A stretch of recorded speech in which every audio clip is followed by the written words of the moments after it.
Before we start, though, I put this up last spring, and I thought it was interesting. Because a lot of times people are like, why isn't the economy growing? Well, as resilient as our economy is, with all of this that went on over the last few years, it's actually quite surprising that it's grown at all. So what do these things do?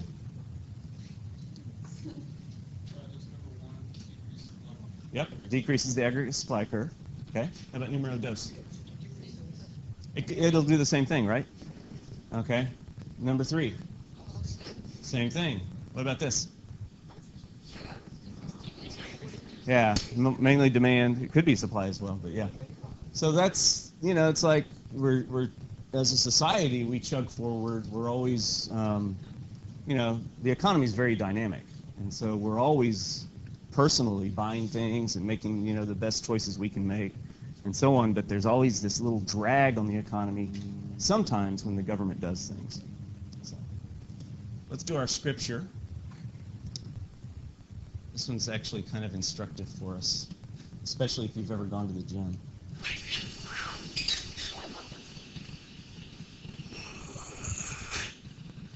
keep feeling utterly useless. Why do I even bother trying to do this?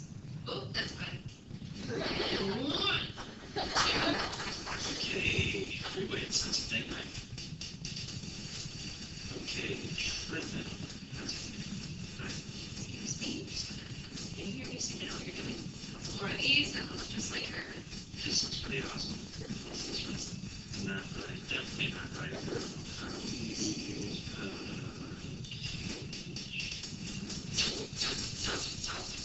It smells. There's one. You're right, okay. No. I move, please. Get out of the way, thank you. So much you on kids. Shit, she's got a knife. Alright, bring to a knife. Oh my god, it's tight. Her leg's no longer than me, this isn't fair. One more girl and you get a taco. You get a taco. That's how I feel.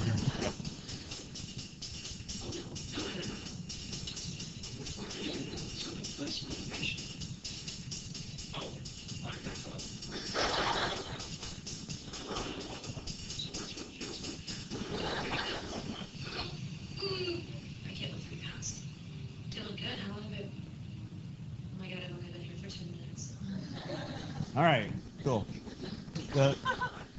The lesson, or the question up here. Dang it, where'd it go? Okay. The question is it sometimes, are we impatient sometimes waiting for results? We are. And in fact, sometimes my wife has to remind me of why I do what I do. And I'm not trying to make this about me, but in general, we as individuals, we're sometimes very impatient as far as trying to get things to happen. And so the way I thought of this one, and the reason I'm putting it up here, is because as we walk in our faith journey, especially as we watch others walk in it, we're like, why aren't they changing? Why aren't they changing? And it's not about the quick change. It's about a transformation that comes over time. And by the way, we're never there. But we always have room to go. And so the reason I brought it up about my wife is last year, I forgot what our scripture lesson was, but it was something about doing the right thing or something like that. And I actually had a student in class that said, it was about lying. It was about lying to protect people. Remember we did one like that? Like you're not supposed to lie to protect others? Okay. And I actually had a student tell me, but if it's your friend and you can keep them out of trouble, you should lie to protect them. And I took their logic and I took it to the extreme and I said, well, what if your friend got drunk one night and hit somebody and then sped off and the police were questioning them? Would you lie to protect that individual then? And this girl actually said yes, and then she had 2 other girls in the same class say that she was right, that you should lie to protect somebody that is a friend of yours. Yeah. I see what you got. And that is extremely disheartening when you're trying to devote your life to helping people change. So anyway, what my wife told me is this. She says you can't expect immediate change. all you can do is plant the seeds, and then life is going to start changing people. The more life they live, the more they change. So today we're going to review, and I'm recording today because the B-Day class doesn't get this opportunity. I taught them Phillips curve yesterday, and then Monday they got to take a test. So they didn't get this opportunity for this review. Yeah, so they're taking it before you this time. So we're going to review, and then I'm going to post this for them. So hopefully they'll get the opportunity to review as well. So let's go over this. Another thing, I don't know if y'all have started studying this or not, but you really got to know the graphs, because the graphs is the language of economics. If you can do the graphs, then you can reason through the questions. Okay, so study the graphs.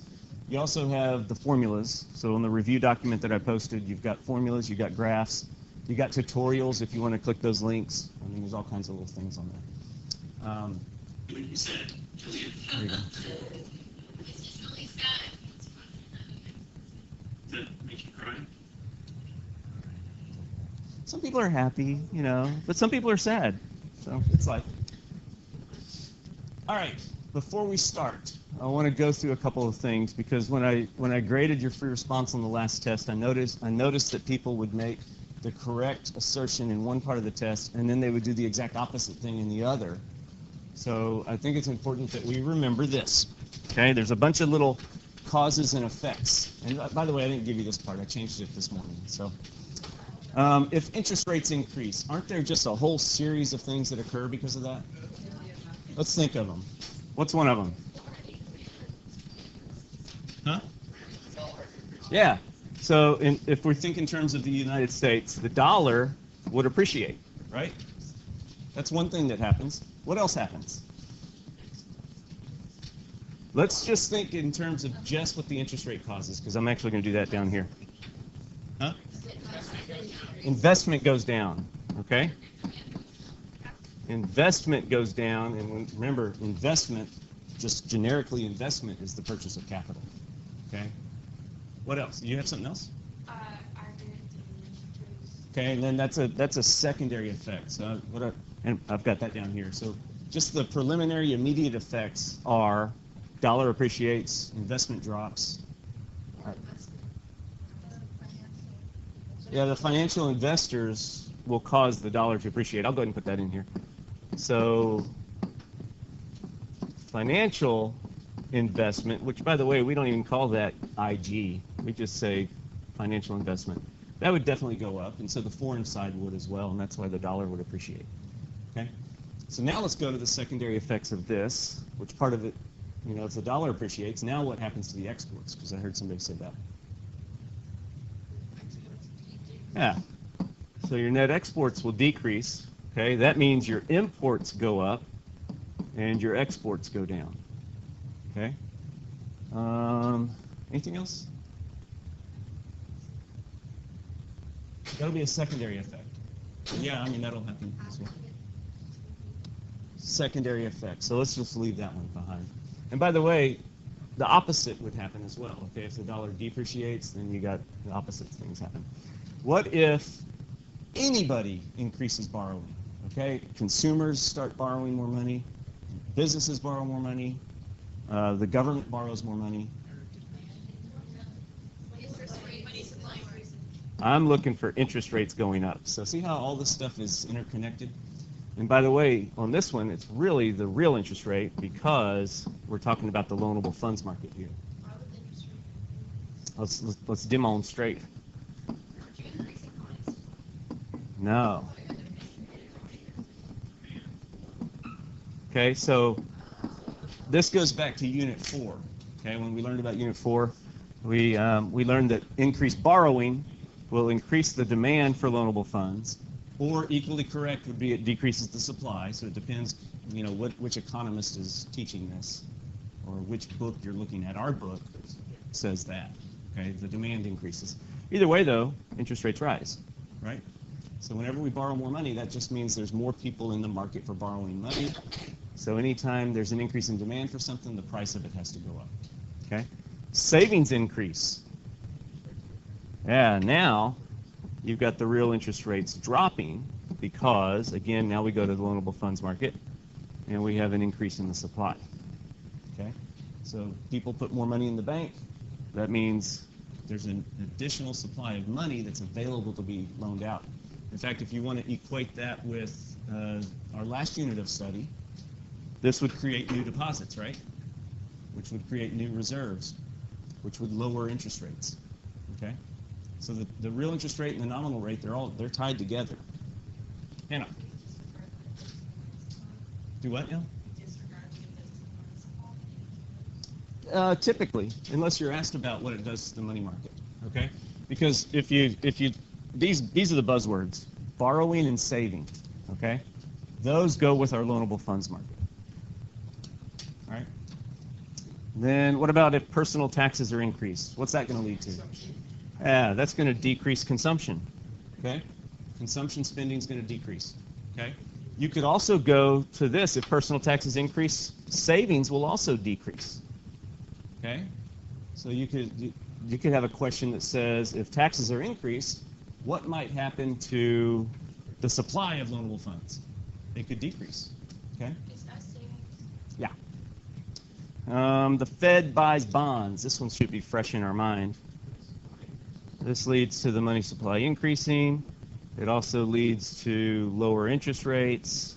See how everything's interconnected here. Do what? Yeah, that's nominal. Yep. It'll end up decreasing both, real and nominal. But yeah. Yes, ma'am. No, I'm sorry, this says savings. Yeah. Savings. All right. This is where a lot of people messed up the free response on the last test. They made exports decrease, or they made exports increase, either one. But then they did the opposite thing as far as what happens to aggregate demand. So on this one, aggregate demand would increase, which means GDP would increase, right? Which means price level will increase. So a whole bunch of things happen. If regulations increase, we already did that one. Now you got aggregate supply decreasing, which if you draw the graph, I'm not going to put all. I guess I will put all the labels. All right. So AD increases. That's why you end up with a higher price level and less GDP. Okay. If aggregate supply decreases, this is why you end up with a higher price level, but a lower GDP. So it just depends. Increase in productivity. Yeah, that'll increase the aggregate supply curve. So boom. Okay. And whenever you're asked questions about how does that affect price level or GDP, that's where you have to actually draw the graph and see what happens to the equilibrium. Okay. And then what else do we have? If you have time, always draw a graph. You know, if you're taking a test and you think you know the answer, but you're not 100% sure, draw a graph, see what actually happens. Okay? So that's just a couple of little rules of thumb. For me, sometimes I forget that this is new to y'all.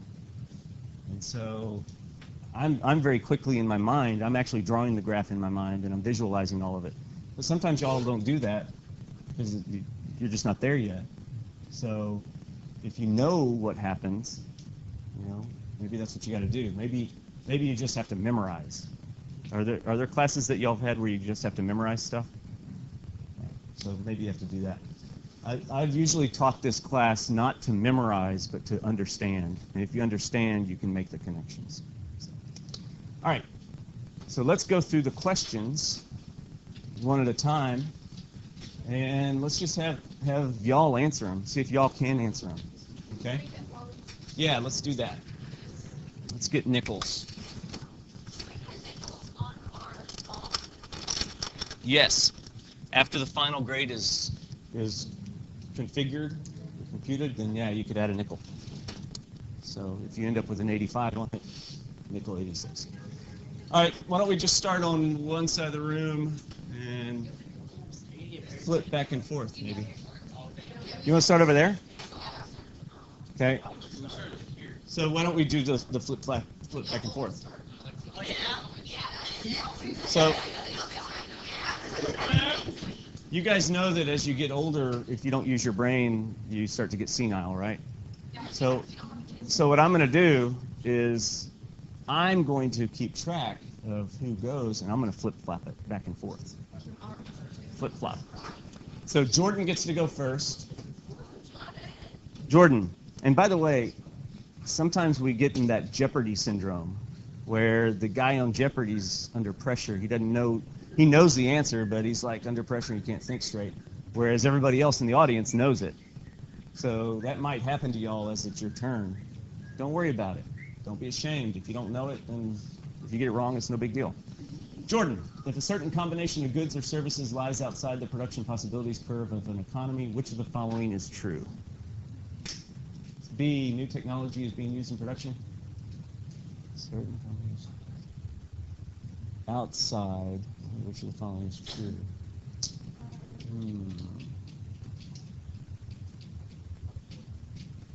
That's not the best answer. Anybody else want to try? You got it, Corbin? What do you think? I would have said C. You would have said C? I would not say that one either. Grace, you think? I like E. Oh, dang it! What happened?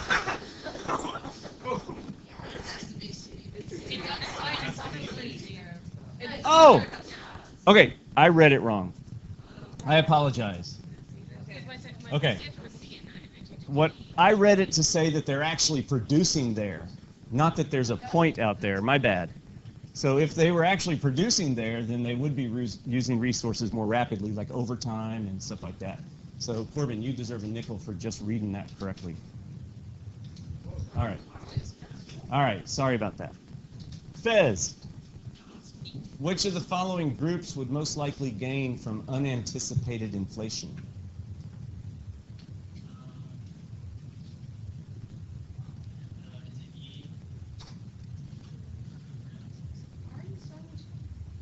I'm going back and forth. I think in order to get to all of them more quickly, we should rapidly do it. So if he's wrong, we should just reveal the answer. Unless Addison, you want to go? Is it D? Which of all anticipated? So I should give her one. Yes. All right, that's what I do. All right, Addison. Perfect. All right, then we go to Lindsay. Yeah. Well, I don't know if we will, honestly. We might not. Yeah. At the very end, I'll just click through them real fast. Okay. So, do you want to just do that? Okay, we'll just do that. Lindsay, with a constant money supply, if the demand for money decreases, the equilibrium interest rate and quantity of money will change in which of the following ways? Well, it's not, okay, you're just reading it? Okay. All right. You got it.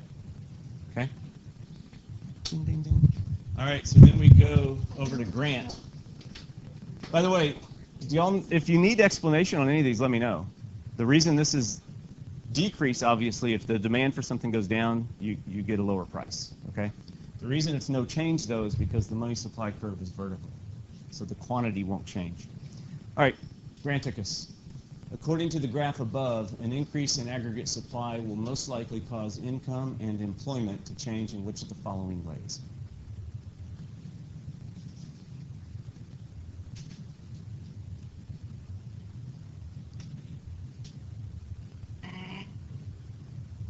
False. Anybody? Raise your hand. Hannah. Okay, time out. We'll just put it in. It's E. Increase, because here's how we have to think of this. GDP is income, okay? And then if there's more GDP, there's also more employment. So that's why if the AS curve shifts to the right, we get a new point that has greater income and greater employment. And as an added bonus, you also get less price level, okay? All right, and then we go to Allie. You ready? If the exchange rate between the US dollar and the British pound changed from $2 per pound to $3 per pound, and domestic prices in both countries stayed the same, then the US dollar would. And a better way to state that is that the US dollar has, I think. Let's see. You get 2 for 1. Now it's 3 for 1. Okay. A sounds good. Depreciate. What else? Is the other part right? Making more expensive. Good. Good job. Yay. You guys read these faster than I do. And we got Emily. You up? We're going back and forth in the line. Actually, I skipped Hannah, didn't I? Yeah, I did skip you because it was Grant and then you, but you stole from Grant, but you didn't get it. It's still your turn. All right. If an economy is operating with significant unemployment, an increase in which of the following will most likely cause employment to increase and the interest rate to decrease?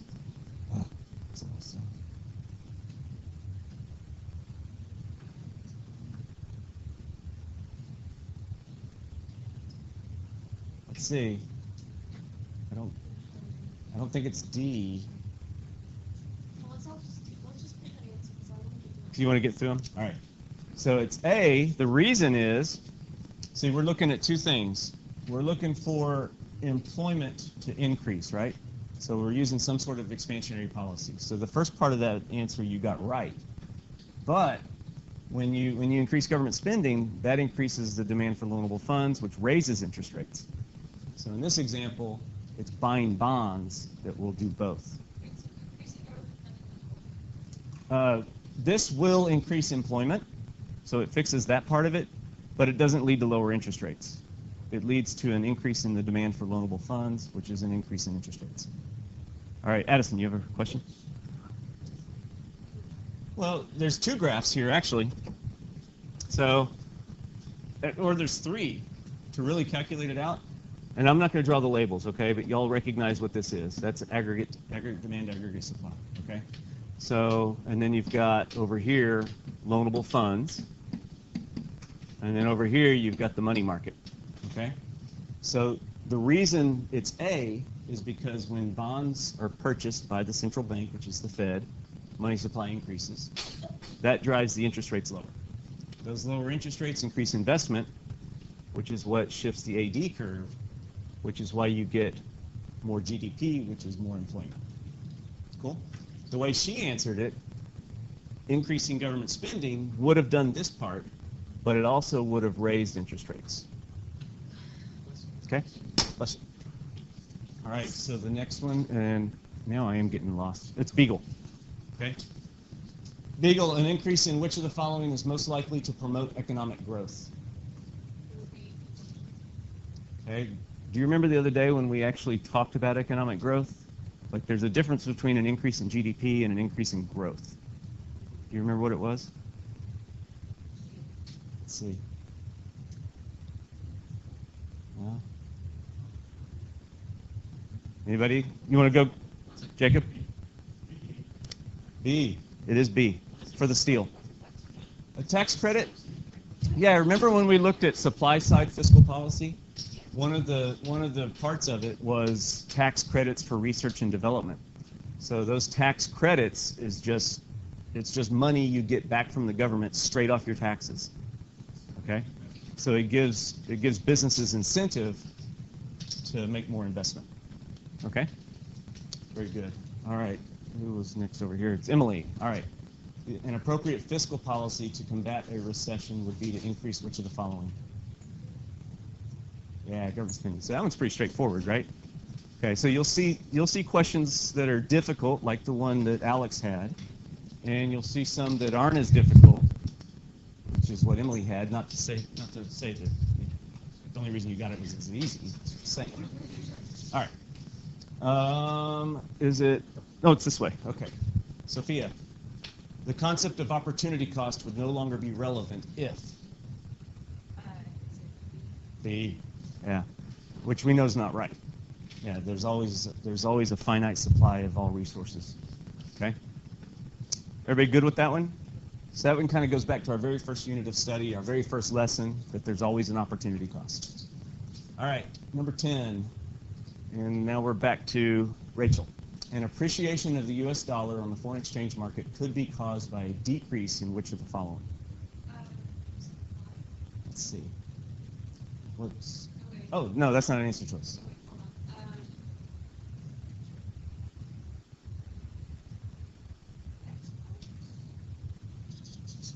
a decrease in exports from the U.S., that would actually result from an appreciation of the dollar. So Grant wants to steal. A decrease in interest rates would depreciate the dollar. No bueno. So let's just put it up. A decrease in the U.S. Consumer Price Index. So why is that the case? Yeah, our goods would cost less. Therefore, people would buy our goods, and in order to buy our goods, they go visit Gabby, and they buy U.S. dollars, which appreciates the dollar. Okay. So a lot of these things are almost circular in reference. Okay. It's like then after the dollar appreciates, then what would happen to our exports? Then they would go down. So, you know, it starts out that we export more, that makes the dollar appreciate, then we export less. All right, number 11 is going to be, it's back over this way. All right, Megan, which of the following would indicate that economic growth has occurred? Let's see. Bingo. Okay. Awesome. All right. Everybody good with that? Okay. Number 12 is going to be Christine. Which of the following is most likely to occur if the Federal Reserve engages in open market operations to reduce inflation?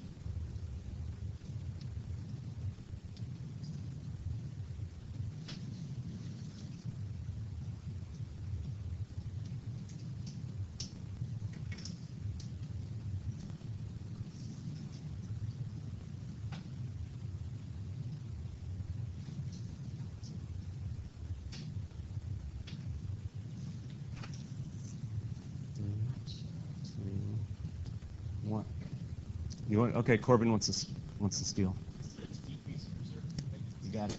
So, on this question here, you see how Christine got flustered? It's because of the pressure, right? You just feel that pressure. So this is one where you process of elimination. Okay? If the Fed is trying to reduce inflation, that means they're selling bonds. That means the money supply gets smaller. That means interest rates are going to rise. So this one's bad. A is wrong. A decrease in the government deficit, can't think of why that would happen. Okay, if we use fiscal policy to get rid of inflation, then that could happen. All right, an increase in the money supply, no, it's the opposite. And then an increase in exports, well, actually, once interest rates increase, you're going to end up with fewer exports. So, and by the way, that's another way to think of this one, part E, is that if we're trying to cure inflation, then we want exports to actually decrease, because that'll help cure the inflation. All right? Very good. And now we go to England. Which Fed action can shift the AD curve to the left? It's a discount rate. You got it. That's another one that's somewhat straightforward, right?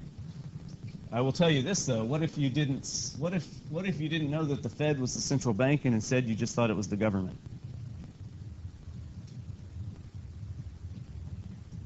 Actually, none of these would do that anyway. Never mind. All right. But they could have one like that where it said something like raising income taxes. Okay, raising income taxes would shift the AD curve to the left, but the Fed wouldn't do that. It would be Congress. So you got to make sure you read them right. All right, and then we got, did I pay you? Yeah.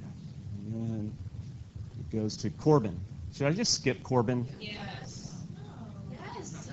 He's already fought like two. We should go. No. No, it wouldn't be fair. I don't want to punish success. All right, Corbin, crowding out refers to the decrease in what?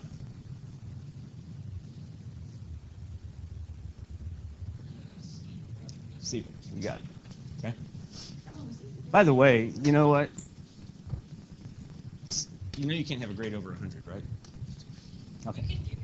So, all right. Number 15 is Grace. If the real interest rate in the U.S. increases relative to that of the rest of the world, capital should flow. Before she answers this, I'm going to point out contextual reading, okay? So in this case, they're actually talking about financial capital. You have to understand it based on the context, okay? It's going to be money.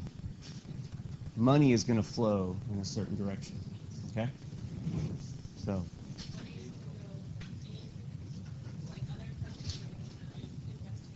Okay, keep reasoning. Keep going, yeah. Grace did it. Does everybody understand what I meant by reading by context? Okay. Well, when they talk about capital flowing, here's another way to think about it. If interest rates increase, is that going to cause existing capital to be picked up out of our country and taken to another country? No, it's the kind that's easy to move, so it's financial capital. Okay? They're not going to move factories because the factories already exist. Okay? All right. Number 16 goes to Ariel, I mean. Okay, which of the following policy choices represents a combination of fiscal and monetary policies designed to bring the economy out of a recession?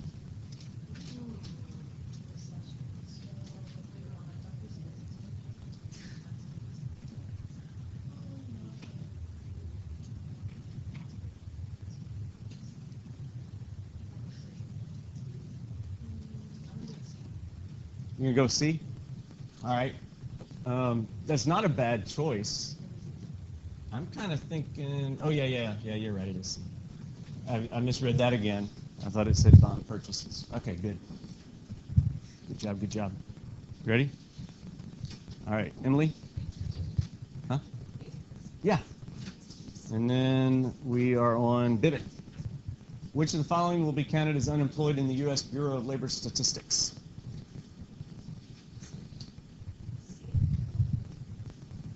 Yep. Good job. So it's not people. Remember, you got to be actively looking. This belonged to Fez and has gum on it, so I'm sorry. Okay. Then we move to Jacob. Which of the following would occur if the Fed implemented contractionary monetary policy?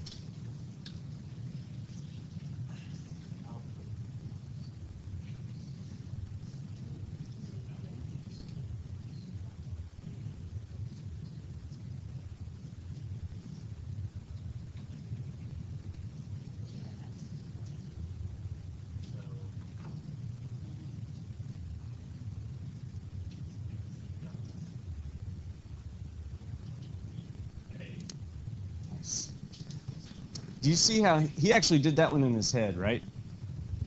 If you're not like super Jacob, you could do something like this. All right, what's the purpose? When it says contractionary policy, what are we trying to contract? Yeah, we're trying to reduce this guy, right? And so now at this point, we know that price level is supposed to go down, GDP and employment go down. That means output decreases. The way they do this, since it's monetary policy, they're also making the money supply smaller. So when we have that graph,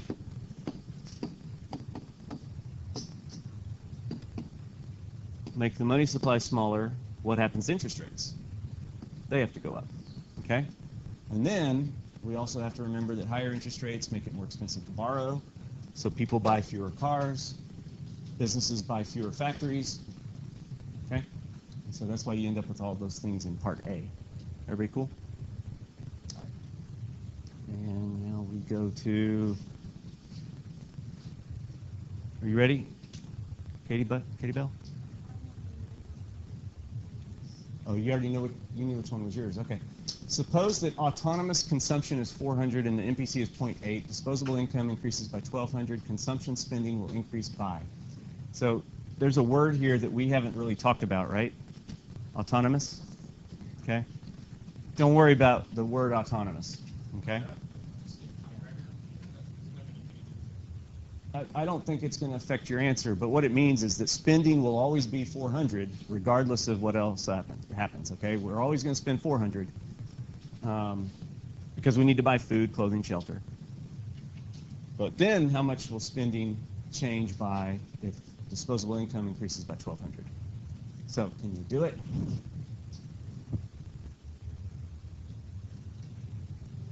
Yeah, you do. You don't even need it. Yeah, it's right here. Okay, let's do I'm going to give you time, but then if you give up, we'll let somebody else answer. So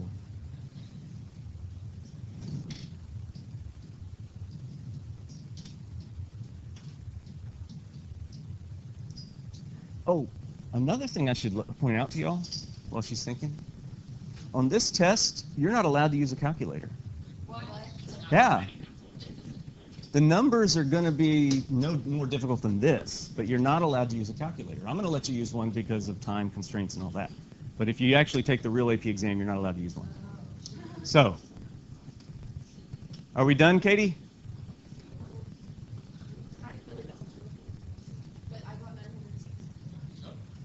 Let's go, Grant. Oh, you got 960? How'd you get 960? That's how you do it. All right. So the marginal propensity to consume is 0.8. That means, huh?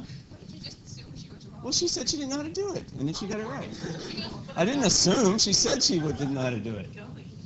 Come on, Angela. All right. So the reason it is because what this means is whatever new income we get, we're going to spend 80% of it. So the 80% of the new money is going to be 960. Okay? I'm running out of nickels. Katie, here it comes. The 400 didn't matter. Yeah. Now, I will tell you how you might use the 400 if they ask it a different way. Because, see, they could use the same numbers, and then at the very end, they could say instead of consumption spending will increase by, they could have said that consumption spending will then be. Then it would be 960 plus 400, and it would be 1360. In fact, there's an answer to confuse you right there, 1360. Okay? 4. And that is one of the some of the formulas that are part of your review. You got to remember all those. Okay? And you wrote all of them down. All right. Huh? Oh, you need them. You're not going to. They won't be given to you. Well, no, on your They will not be given to you. You need to know them. Okay. She asked if you have to know the formulas. All right. Number 20. In an economy in which all prices, including wages, are completely flexible, an increase in labor productivity will result in which of the following changes in output and real wages? Here we go, here we go, here we go, here we go. Who was next? It was Christina went. Ariel. Is it? Jacob went. Oh, okay, it's Addison.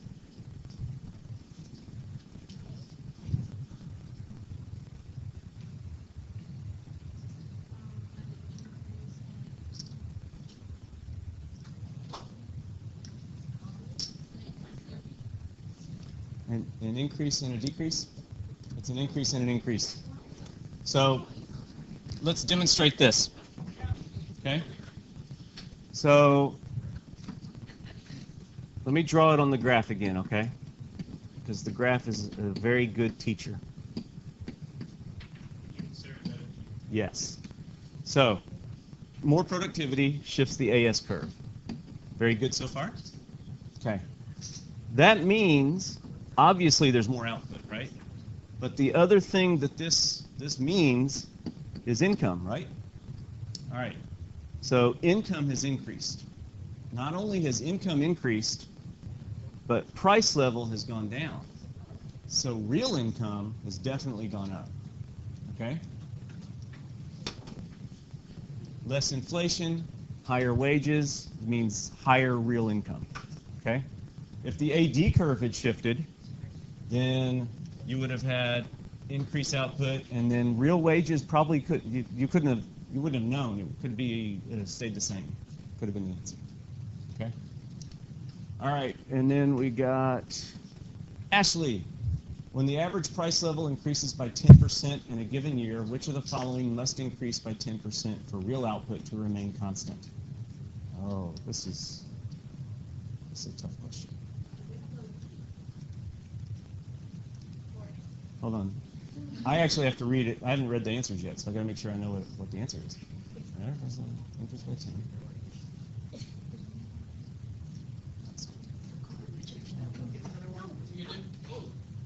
Okay. What'd you say? You said B? Good job.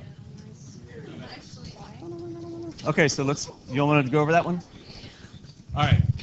So the reason is well, I don't even have to. You remember the idea of real income?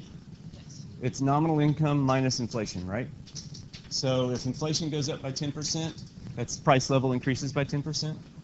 If you want your real income, which is another word for output, to remain constant, then you also have to have your national income increasing by 10%, which is, I'm sorry, your nominal income increasing by 10%. Okay? You all okay with that? Seriously, what? Okay. Is it Lucy's turn? Lucy, which of the following will occur in a competitive market when the price of a good is less than the equilibrium? Okay. So which one do you think? D. Good job. So this one goes back to actually Unit 1. Okay. Unit 1, in order for there to never be a shortage, prices have to adjust.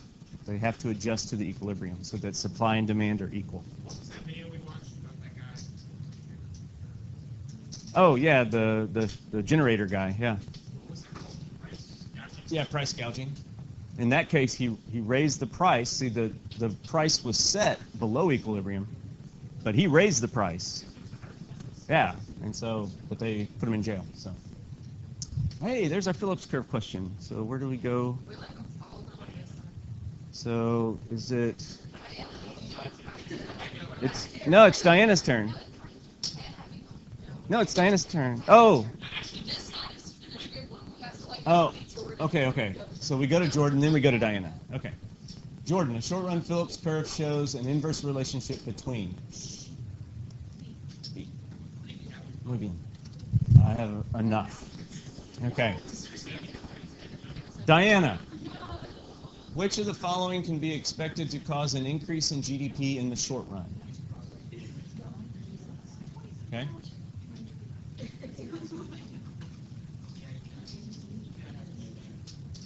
This one's not too bad. This one's okay.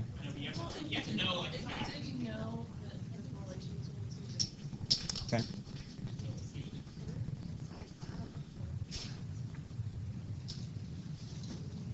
We probably won't finish all of them, but I'll definitely go through them real fast with the answers at the end.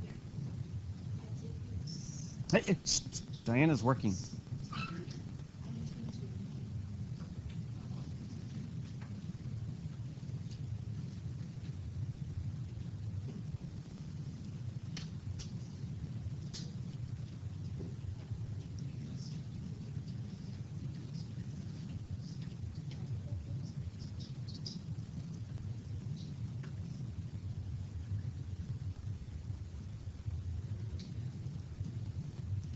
Said D? You get D as a good guess. See, you actually earn credit for guessing, guys. The reason it's D is, all right, so remember the tax multiplier and the spending multiplier, right? The spending multiplier is larger than the tax multiplier. So if you increase taxes, GDP is going to go down by a certain amount, right? But when you increase spending, GDP is going to go up by an amount greater than it went down. So if you want GDP to increase, you can increase both taxes and government spending as long as it's by the same amount. All right, now we go to Lindsay. If the federal government reduces its budget deficit when the economy is close to full employment, which of the following will most likely result? I'm going to let her answer and then we'll talk about what it means. Let's see. Which one's C? If the federal, okay, it shows the decrease, yeah. Because you go to the loanable funds market. You know, it's interesting, that question right there, when I was reading the question, I thought, okay, they want to know what's going to happen to GDP. But that's not what the question was about. None of the choices were about that. So why is that one the case? So, Corbin, you asked the question, right? If there's a budget deficit, funds, okay, loanable funds. So if there's a budget deficit and you want to close the deficit, that means you want to decrease your borrowing. And if you decrease borrowing, you decrease demand for loanable funds, so interest rates will decrease. Everybody cool with that? So is the deficit just how we spend money? Yeah, it's just government spending. If they spend more than they take in taxes, it's a deficit. Yeah, I suppose.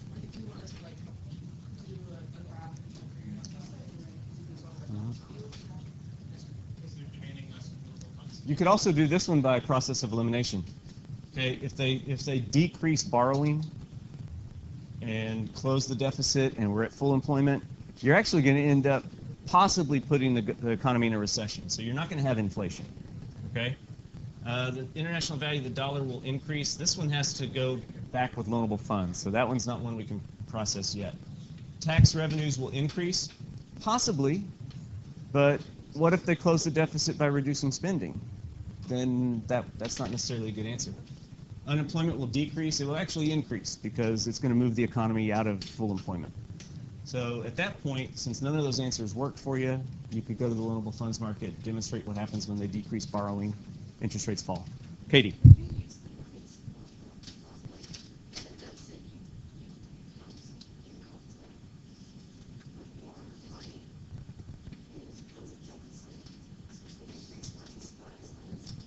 But no, that's not going to work.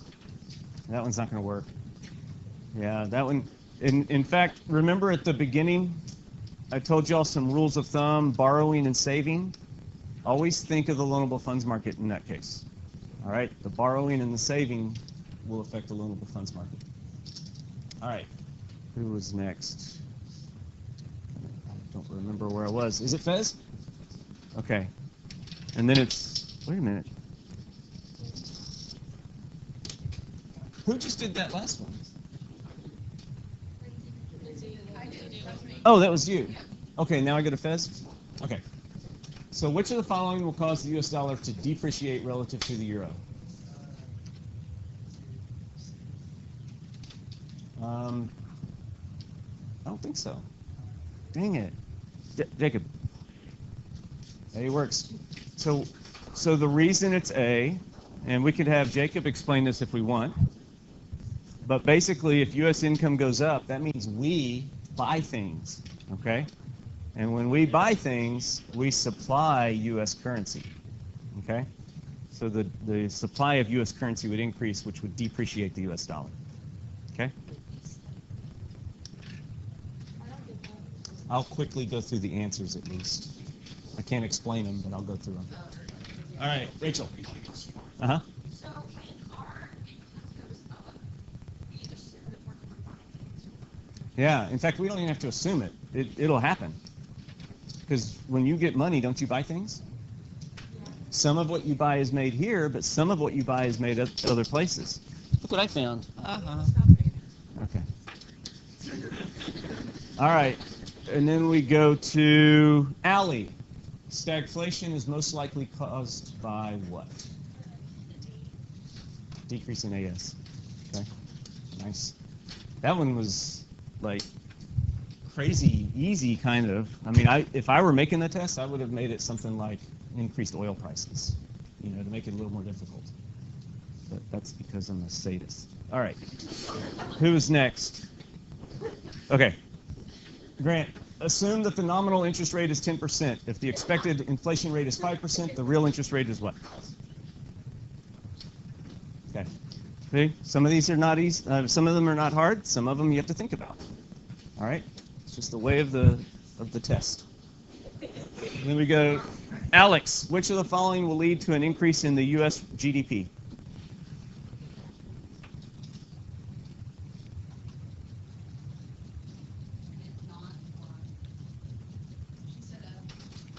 Why is there an F?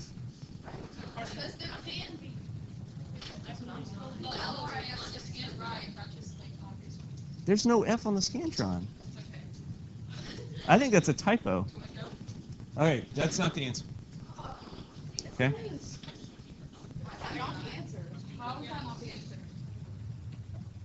Because there's a better answer. Let's just say F's not it. Can't be F, so you pick a different one.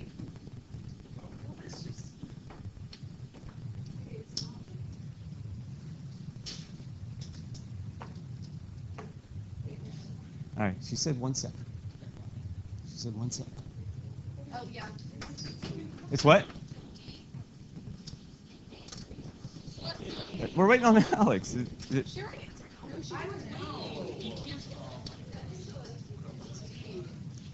You're good. I cross that out. All right, so here's why. Don't let the word foreign fool you, okay? It doesn't matter who's doing the investing.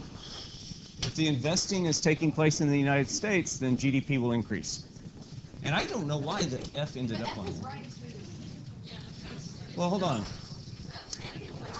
Hold on. Let me tell you why, even if the F were there, it's wrong, okay? It's what will lead to it, all right? After the growth takes place, then the long-run curve will shift. But that's not what causes GDP to change. I mean, if that were the case, I could just draw a graph and shift the LRAS, and we'd be out of a recession. Everything's cool, right? No. All right. Is it 30? Okay. So we're halfway. And we're back to, okay, Hannah. An advance in technology will cause.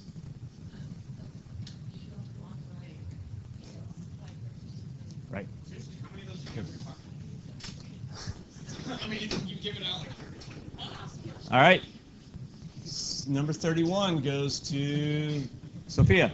Suppose that the Fed buys $400 billion worth of government securities from the public. With a reserve requirement of 20%, the maximum increase in the money supply is. All right, let's see why that's not right. Allie. All right, so let's explain why, okay? The 400 billion never existed prior to the purchase of bonds, right? So that's new money. But then the 400 billion also creates new excess reserves that when you multiply by the potential by the money multiplier will make an additional 1600. So the total money supply increase is 2000. You get that? No, they're not going to do that. That's okay. The maximum increase in the money supply is. That's fine. Now, 1600 would have been correct if it said that Katie deposits $400 billion in her account, okay? Then it would have been 1600 because the 400 already existed. Do you guys see the difference? Katie, are you okay with that? All right, don't get upset. It's the way, it's the question. All right, then we go to Emily. All right. All right. This one requires, so you got 3 questions. They all require you to analyze the graph and make some calculations probably, okay? So 32, before specialization in trade, the domestic opportunity cost of producing 1 ton of grain in alpha and in beta is which of the following? It's either going to be A or D. Oh, okay. Oh, it doesn't have to be. But okay. All right.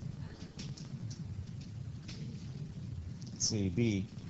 In alpha, the cost of grain would be 30 versus 30, so that's good. And in beta, it would be 10 versus 20, which becomes 1 versus 2. So you gets it. Where is it? There it is. Okay. Very nice. Tough questions.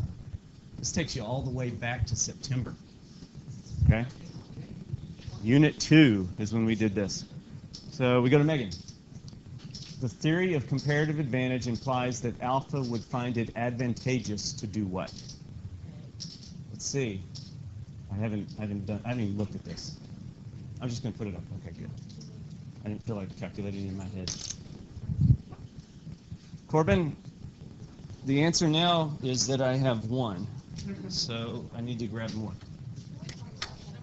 Yeah. Yes, we'll do that. We'll talk about that one briefly. And actually, we don't even have to be brief about it because that's an important thing. It's an important concept we've got to make sure we know. So, 33.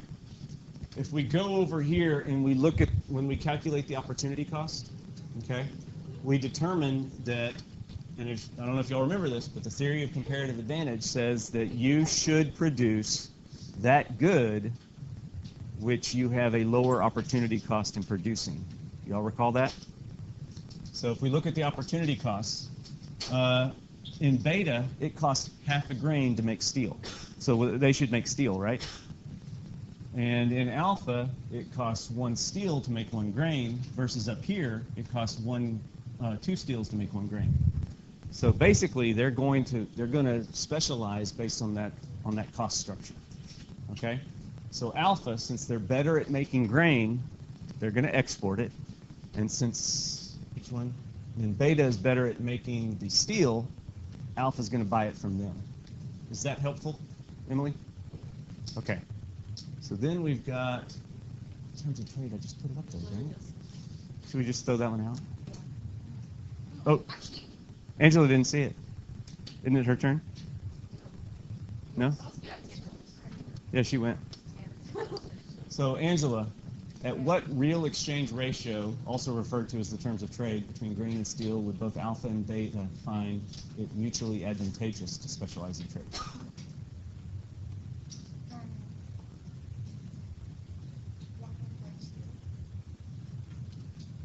1 grain for 1.5 steel. Good. So it's the midway point between their 2 costs. Okay, they both benefit from that. And by the way, that's the same reason you guys buy gasoline from gas retailers, right? They can sell it to you for much cheaper than you can make it yourself, and then they sell it to you for more than it actually costs them to make it. All right, according to the graph above, and whose turn is it? Is it Rachel? Okay. According to the graph above, which of the following is true about the long-run equilibrium of the economy depicted?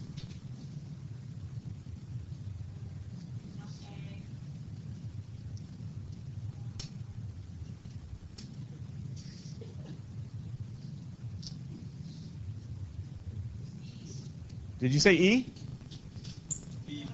Dang it! No, I said E. No, I said B, but why is it? All right. I'm sorry I blew that one. Wait, why? So here's why. At this point right here, they're experiencing inflation, right? And as we all adjust to the new inflation level, we have to demand higher wages in order to continue to make ends meet, okay? It costs me more for my food, my clothing, and my shelter. So I got to go get the money from the boss.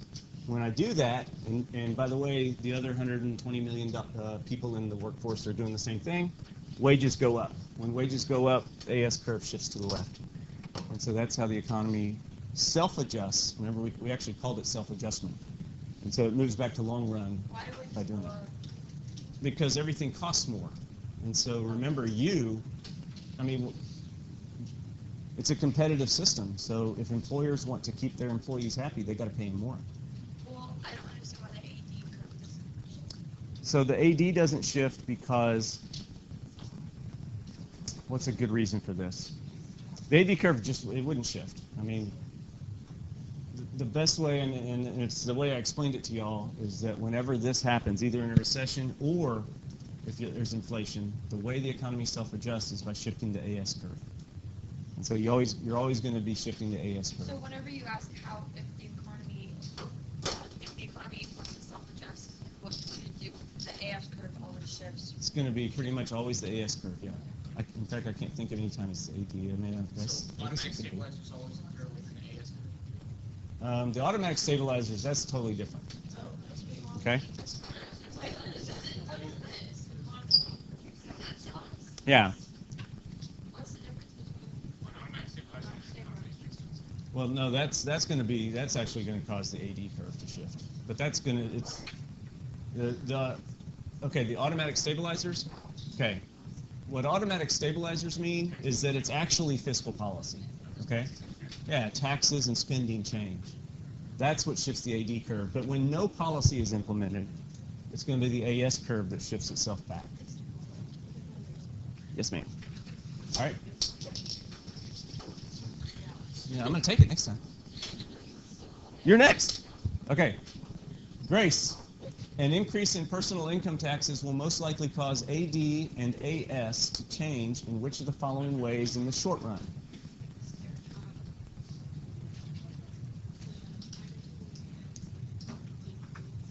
Okay.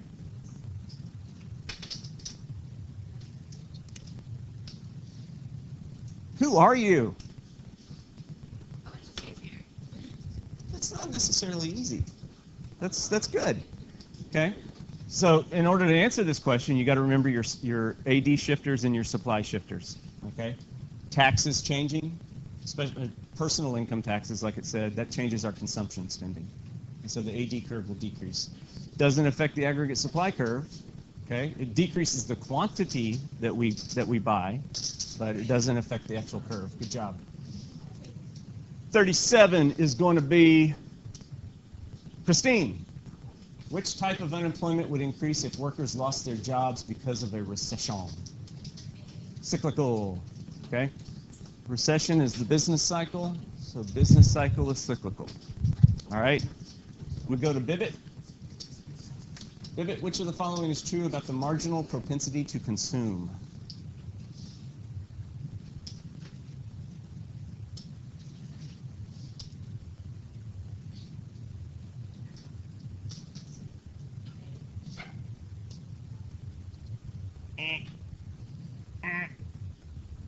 What would A be? We would call that not MPC, but something else. APC. All right, for the steel? C.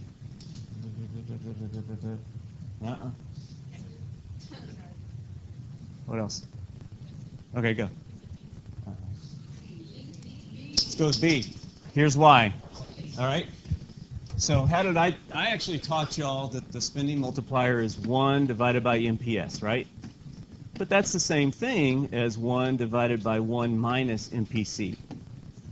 So in effect, MPC also will change it. So see how you have to inference, you have to make inferences, you got to use a knowledge that you know in other ways and apply it differently. Okay? That's actually the best way, or the highest level of learning, is being able to make those inferences. Well, you're not necessarily making multiple steps. I mean, you know. All right, who's next? It was, wait a minute. Oh, Bibbit just went. So, okay, Corbin. When an economy is operating below the full employment level of output, an appropriate monetary policy would be to increase which of the following? What, I'm sorry, which one? D, okay. I thought I heard B for a second.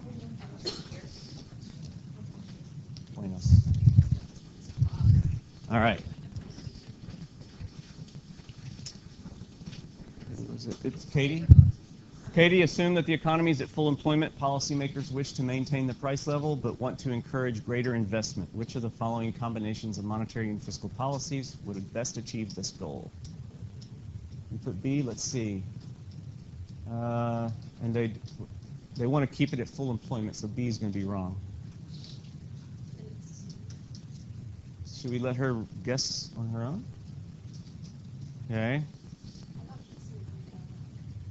All right. Did anybody want to steal? Hannah, you wanted to? No, I don't think so. All right. Oh, Sophia? Wait a minute. We've already given too many choices. All right. I said C, the second one. You said B, C, or D? I said, is it C, and then should we let you guess that? Okay, I'm sorry. So expansionary here. So here's what they want to do, right?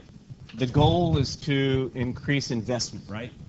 But they don't want more GDP, okay? Because that's going to lead to which was it? Yeah, they don't want to lead to inflation. So in order to make interest rates go down, but at the same time decrease aggregate demand as a result of the increased investment, you know, they want to keep it the same. They got to do these two things. And by the way, both of these things will decrease interest rates. Interest rates lead to the higher investment. Do y'all need more explanation, or is that enough? Raising taxes, decreasing government spending. So a picture of it. I'll go ahead and draw a picture. Actually, here.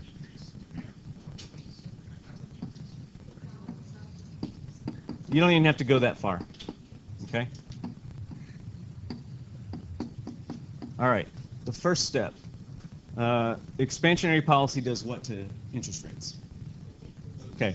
So we decrease interest rates. That leads to an increase in investment, right? So let's go ahead and show the increase in investment. All right? But now we have a higher price level that they didn't want to happen. So what can we also do that's going to decrease aggregate demand so we bring the price level back? I thought that the AGS curve wasn't about like investment. I thought it was.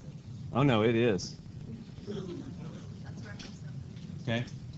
Remember, the AD curve is consumption, investment, government, and exports. Okay? So it's definitely investment. All right. That was actually probably a pretty tricky question. Who was next? Earl. In 1 year, spending on consumption, investment, and government purchases was equal to 103% of a country's GDP. This would be possible only if.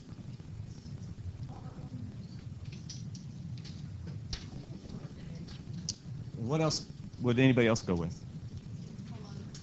Megan. C. Okay. So, I don't know if y'all can still see what I wrote right here, but since aggregate demand is consumption plus investment plus government purchases plus net exports, if the investment, government, and the consumption part were 103% of GDP, then you gotta the export part has to be negative. If it had said all of them, No, it wouldn't be. It would be a horrible question. Yeah, then there wouldn't be an answer. There wouldn't be a correct answer. Fez. Yes. All right, who was next? I don't recall. So Ariel went, and then, oh, it's Ashley. Okay. When firms restructure their operations to decrease production costs, the aggregate supply curve, the price level, and real output will change in which of the following ways? This is a hard one, actually. What? You said D? Okay, good. I thought it was hard. So, ready? So the explanation goes, are you a goalie? Do you play soccer? You're not a goalie. Okay, good, because things get past you. All right, so why is it like this? Well, they decrease production costs. Okay, lower production costs will shift the AS curve, right? That's good. Price level will decrease, output will increase. Here's why I'm thinking that it's a tricky question. All right, some people might think that how are they decreasing production costs? I mean, yeah, but how are they doing it? Maybe they're decreasing investment. Then AD would shift. So that's what makes it difficult. All right. I won't make it difficult. Sorry. I just gave away the answer to 43. So who was next? Oh, you have a question? Yeah. You were next. Did you see it? All right. 43. An economy is in a short-run equilibrium at a level of output that is less than full employment output. If there were no fiscal or monetary policy interventions, which of the following changes in output and the price level would occur in the long run?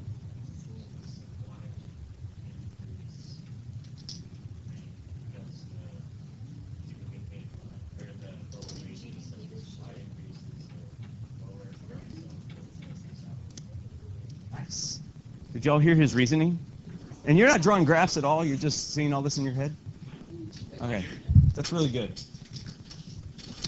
Jacob's like one of those sleeper guys. He's like coming on strong here at the end.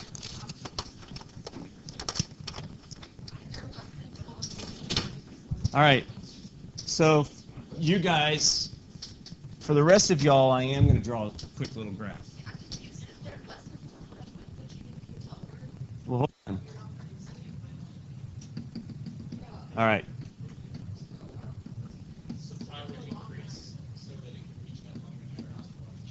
Yeah, you remember the other day we actually said that it's all the time in the long run. No matter what, we're always going to end up back on the long run aggregate supply curve, right? Always. The mechanism of how it happens is this. So first of all, Katie, what you're assuming is that you're assuming that we were at full employment and then this happens and it goes left. Okay? Okay, so we're already left. We are already in a recession. So the way the economy fixes itself is that over time, during the recession, people who don't have jobs are going to eventually begin to accept lower wages, right? And then other input costs are going to decrease. That shifts the AS curve to the right, which ends up doing exactly what Jacob said. Output will increase back to full employment, and the price level will decrease. Rachel? I thought you said that the economy fixes itself. No, I said the opposite. It's the AS curve that will shift when the economy fixes itself. All right. Are we okay with this one? So who was next? Is it Addison? Yeah, because actually was before. Yeah. Okay. So Addison, assume that the world operates under a flexible exchange rate system. Very quickly, guys, all that says is that supply and demand, market forces determine the exchange rate, okay? If the Central Bank of Mexico increases its money supply, but other countries do not change theirs, Mexico's inflation rate and the international value of the Mexican peso will most likely change in which of the following ways? Addison.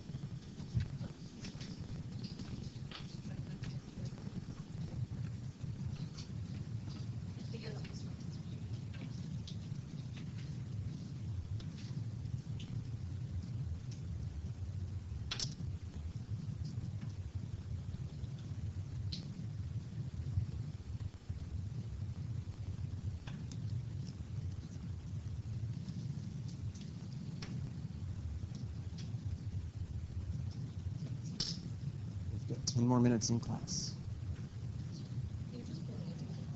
Yeah, I will. All right, Addison.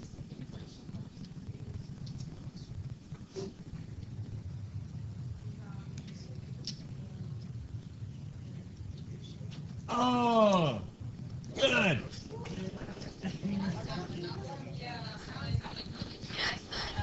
Now, let's show why. All right. Well, I'll quickly explain it because other people want to know. Okay.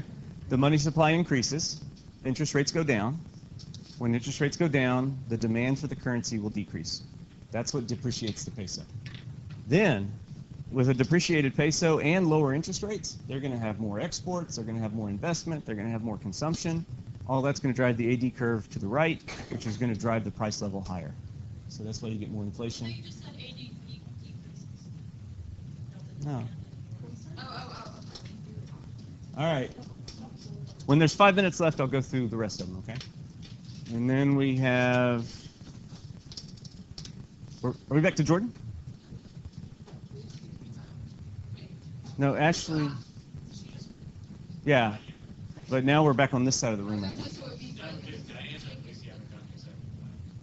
You want to just do that, since this group's had so many more turns? All right. All right. Lucy, the Fed decreases the federal funds rate by doing what?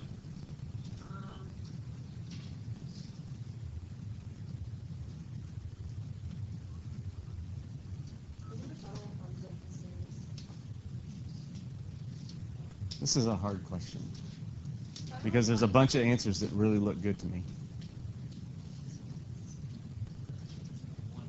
Yeah. And as we, by the way, I want to let y'all know something. On the AP exam, there's going to be questions on there that they don't expect anybody to get. Okay? Just like on the SAT or the ACT, there are always questions that they really don't expect people to get, but they want to see if there's people out there that can get it. This one's actually kind of tricky, but I mean, it's not too bad. Good job. You ready? Here's the thing on this, guys. There's 3 answers here that are going to decrease interest rates. Okay? Decreasing the reserve requirement. Okay? Decreasing the discount rate. All of those things are going to increase the money supply, right? But I guess the best answer is going to be the buying bonds, because that's what the Fed really does. That's what they engage in most. So it turns out, I guess, to be the best answer. I personally think that they're all good, but sometimes that's the way they do things. Rachel. Mm-hmm. Yeah, they do all of these things, but this is the one. This is their go-to tool. Okay. That's the main thing they do. And the discount rate, remember, it's largely symbolic. So it's like, yeah, they do that. It doesn't do a whole lot. Okay?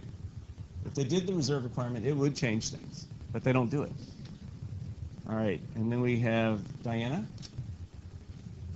Hold on, girl. Are you way ahead of everybody? Well, I was trying to figure that because I was trying to. All right. I think your answer is right. So C. Okay. So a key on that one is whenever you're asked to calculate the unemployment rate, don't forget labor force is the employed plus the unemployed. Okay? And also, remember there's no calculators on this. So if you try to do 94 or 6 divided by 94, that's going to be a hard number to do in your head, right? So that's also a clue that you're not doing it right. If the math is hard, you're doing something wrong. Okay? Good job. Let's have Bibbit. You get the last one, I guess, and then I'll start giving answers. Suppose the government decreases taxes and at the same time the central bank decreases the discount rate. The combined actions will result in what?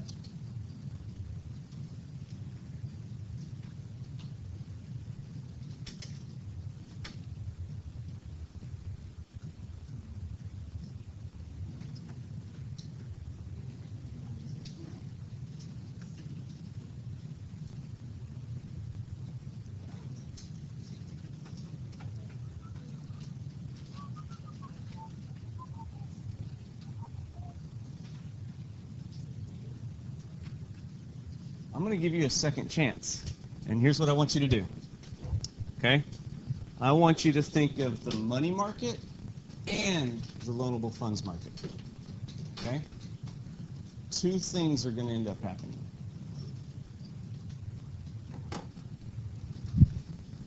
And by the way, I feel bad for her because she's getting all the hard ones. So it's really unfair, but that's okay. What do you say?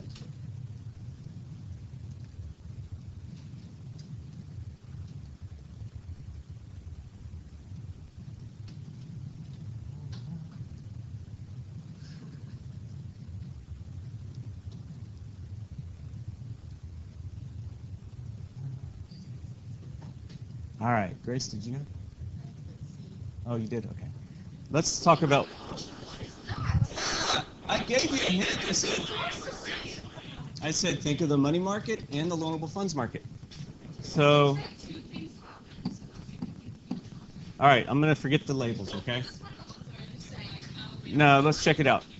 So they decrease the discount rate, increase the money supply, right? So interest rates go down. Makes sense?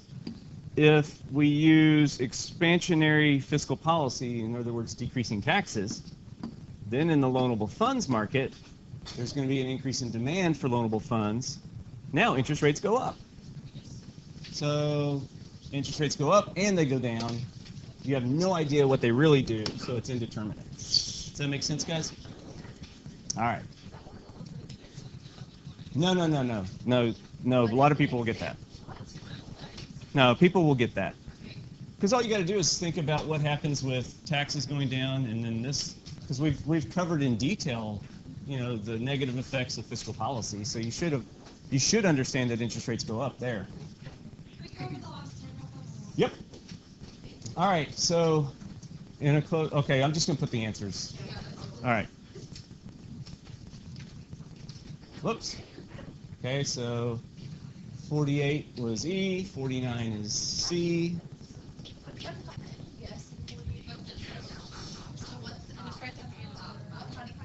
MPS is going to be 0.25. Wait 1 minute. It's 4. Okay. Number 50. You get C, you get C, you get E. Okay. So C, C, E. 53. Okay. With 53, you get C. Oh, look, C again. 54 is C. C might be a good guess. I don't know. All right. Y'all fine? Okay. Oh my gosh. Don't do that though, because you never know. Try to do them. All right. C and E. 57. You got A. 58. You got E. 59. You've got E. 60. You got B.